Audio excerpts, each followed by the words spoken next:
Steven should have known better than to make waves in Dixie. That's the answer to that shit.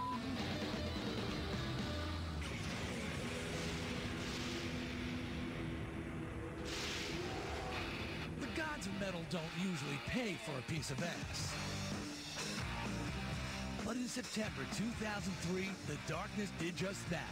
When Blender magazine gave them $848 to spend however they wanted, the British headbangers opted to rent an ass. There was a baby donkey. It turned out to be a very sensitive kind of baby donkey. Not beautiful like little thing. Donkey, you would imagine. Did the donkey put out? The band didn't want the donkey for pleasure, but to cause a stir on a visit to New York. We heard New York Fashion Week was on, so we thought we'd take the donkey down there.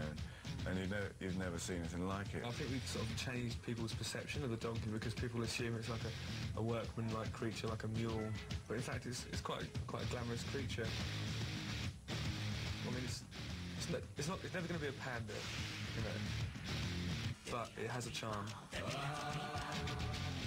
Although the band and their ass never made it inside any of the fashion shows, they did turn some heads. It was like Michael Jackson walking down the street. You know, people stopping, going crazy. There must have been 100 people, like photographers. By the end of it, the donkey was blushing.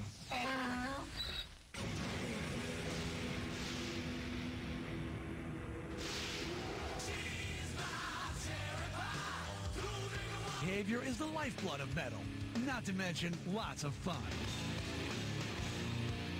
But the band Biohazard crossed the line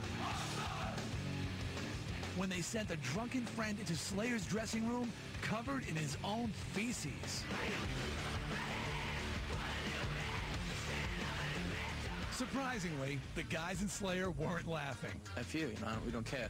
We do what we want to do. I heard the reason that guy ran into Slayer's dressing room covered in feces was because he was faced at the time. I always found it funny that it was one of their drunk friends. Well, duh. Was it one of their sober friends who covered themselves in feces? I don't know what they were trying to get with this. That's a real rib tickler, that one, isn't it? Cover yourself in your own The stunt almost backfired. Slayer considered kicking Biohazard off the tour. Get the out, you know? But agreed to let them stay. Apparently for Slayer, it was okay to worship Satan, but stool was out of the question. Slayer sang about death, murder, the Holocaust, and then they got freaked out because a buddy of Biohazard just smeared a little of his own poo on himself. It offended Slayer, and I think it's a dubious award if you offend the most evil, sick, craziest metal band in history, and you kind of pissed them off. It's probably not the wisest decision. Award shows are typically about glitz and glamour, not exactly metal territory. Rock and roll shows really supposed to be about having just a good time. So it was no surprise that Guns N' Roses showed up completely trashed at the 1990 American Music Awards. Like, really, just to come down, hang out at the show and stuff.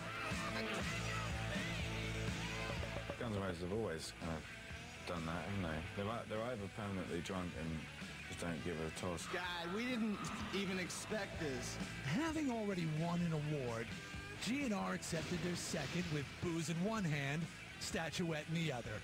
Not the kind of folks Dick Clark usually invites to his big shindig.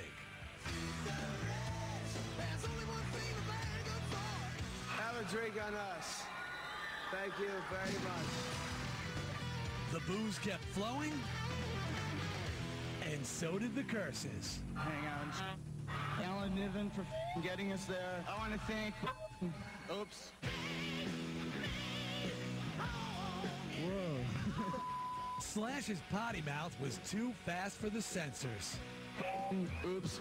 Swearing live on TV is absolutely fine with me. Say a couple things I didn't get to say last time, right? It doesn't mean anything anymore that somebody swore or drank in public, but back then it was like, oh my gosh.